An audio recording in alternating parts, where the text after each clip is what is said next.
అవమానపరుస్తాడు. నీకు ఆరోగ్యం బాగోలేదనుక నీ భార్య నిన్ను అవమానపరుస్తుంది.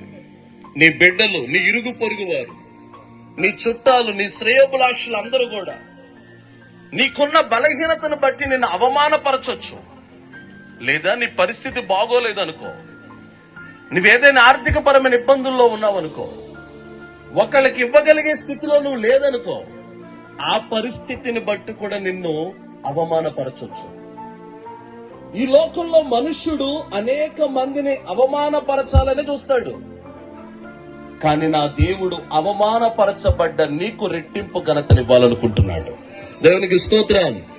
ఒకవేళ నీ కుటుంబంలో పరిస్థితులు బట్టి నన్ను ఎవరైనా అవమానపరుస్తున్నారు అని ఒకవేళ నువ్వు బాధపడుతున్నావేమో, నేను సరైన ఇల్లు కట్టుకోలేకపోయాను, నాకు ఇల్లు లేదని నన్ను చాలా మంది అవమానపరుస్తున్నారు అని ఒకవేళ నువ్వు బాధపడుతున్నావేమో, నా కుటుంబంలో పరిస్థితులు ఏమీ బాగోలేదు, నేను ఒకళ్ళకి ఇవ్వగలిగే స్థితిలో లేను, ఒకళ్ళ దగ్గరికి వెళ్లి నా చేయి చాచి అడుగుతున్నాను, అది నాకు చాలా అవమానకరంగా ఉందని ఒకవేళ నువ్వు కృంగిపోతున్నావేమో, ఈ రాత్రి నా దేవుడు నీతో చెప్తున్న మాట, నీ అవమానమునకు ప్రతిగా నా దేవుడు రెట్టింపు ఘనతనిస్తాడు. నమ్మిన వాళ్ళు అల్లేలే చెప్పొచ్చు. కొంచెం హుషారుగా చెప్పండి. బైబిల్లో ఒక ఆమె అవమానపరుస్తున్నారని చెప్పి 5 నెలలు ఇంట్లోంచి బయటకు రాలేదు ఆవిడ. అందరూ నన్ను అవమానపరుస్తున్నారని చెప్పి 5 నెలలు గదిలోంచి బయటకు రాలేదు ఆవిడ. ఆవిడ పేరు ఎలిజబెత్. ఈ అమ్మాయి ఎలిజబెత్ ఎందుకు నువ్వు 5 నెలలు బయటకు రాలేదనంటే, నన్ను ప్రజలు అవమానపరుస్తున్నారు. ఎలిజబెత్ ఎవరు? ఒక యాజకుని భార్య, ఒక దైవజనుడి భార్య. ఒక దైవజనుడి భార్యగా పిలువబడిన ఎలిజబెత్ ని లోకంలో ఉన్న సమాజం, నువ్వు గొడ్రాలివి, నీకు పిల్లలు లేరు, పెళ్ళై ఇన్ని సంవత్సరాలైంది కానీ నీ కడుపున ఒక కాయ కూడా పుట్టలేదు, ఓ బిడ్డ కూడా పుట్టలేదు అని ఆమెను అవమానపరిచిన వారు చాలా మంది ఉన్నారు. నా దేవుడు ఎలిజబెత్ ని వృద్ధాప్య దశలో జ్ఞాపకం చేసుకున్నాడు. దేవునికి స్తోత్రం చెప్పండి. వృద్ధాప్య దశలో జ్ఞాపకం చేసుకుని మామూలు కుమారుడిని ఇవ్వలేదా ఆవిడికి? ఎవరినిచ్చాడో తెలుసా? దేవదూత వచ్చి మాట్లాడుతూ బాప్తిజమిచ్చి యోహాను గురించి ఇలా అంది, ఏలియా వంటి వాడు బాప్తిజమిచ్చి యోహాన్ అనే మాట రాయబడింది. ఒక సామాన్యుడు కాదమ్మా నీ కడుపు నుంచి పుట్టబోతున్నవాడు.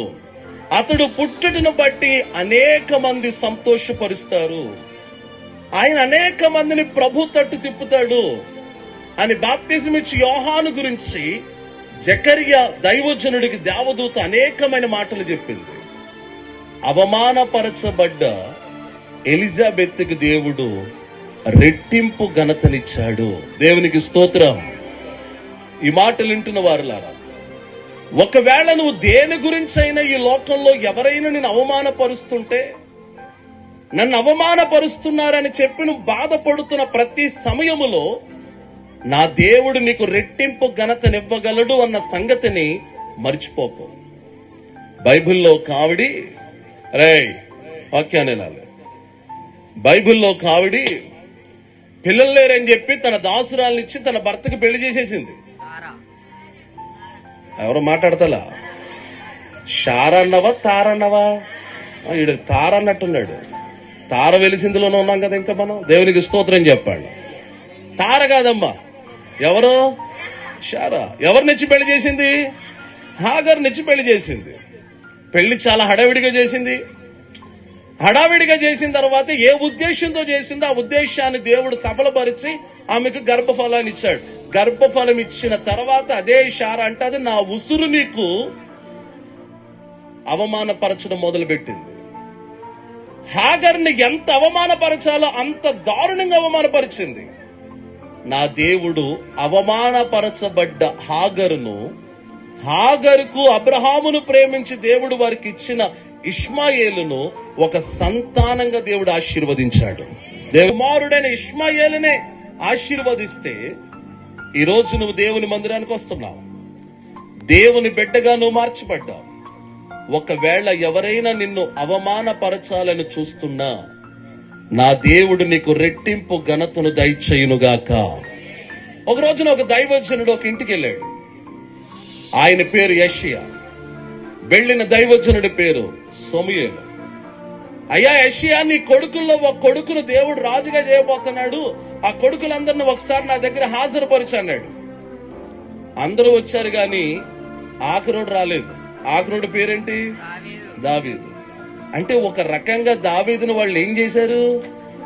అవమానపరిచాడే. ఈడి రాజవుతం ఏంటి? ఎవరో ఈ గొర్రెలు కాసుకునేవాడు, ఈ 10 మంది గొర్రెలను మేపుకునేవాడు, అన్నను తమ్ముడిని కొడుకుని వాళ్ళు ఏం చేశారు? ఒక రకంగా అవమానపరిచారు. అందరిని పిలిచి దావీదును పిలవలేదంటే అది ఏం పరిచినట్టు? అవమానపరిచినట్టే కదా. కానీ నా దేవుడు అవమానపరచబడ్డ దావీదు నెత్తి మీద కిరీటాన్ని పెట్టాడు. దేవునికి స్తోత్రం చెప్పండి. నీ అవమానమునకు ప్రతిగా నా దేవుడు నీకు రెట్టింపు ఘనతను దయచేయునుగాక.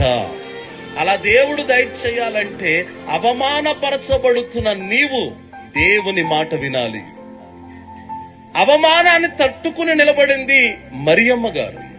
అమ్మా, నీ గర్భములోనికి నేను రాబోతున్నాను అని దేవదూత ద్వారా దేవుడు చెప్పినప్పుడు మరియమ్మ గారు ఏమనాలంటే, అయ్యా, నాకు ఒక మంచి వ్యక్తితో ప్రదానం చేయబడింది, నన్ను వివాహం చేసుకోబోతున్న వాడు సామాన్యుడేం కాదు, అతడు నీతిమంతుడు, యథార్థవంతుడు, చాలా మంచోడయ్యా, మొన్నే ప్రధానం జరిగింది, ఇప్పుడు నేను గర్భవతినన్న సంగతిని తెలిస్తే ప్రధానాన్ని రద్దు చేసుకుంటాడేమో, నన్ను విడిచిపెడతాడేమో, అంత మంచి భర్త నేను కోల్పోతానేమో, ఇవేమీ ఆలోచించలేదు ఆవిడ. నా దేవుడు చెప్పిన ప్రతి మాట నా జీవితంలో జరుగునుగాక అని ప్రభు వైపే చూసింది. దేవునికి స్తోత్రం. అందుకే అవమానపరచబడ్డ ఆమెను నా దేవుడు ఏం చేశాడు? రెట్టింపు ఘనతకు పాత్రురాలుగా చేశాడు.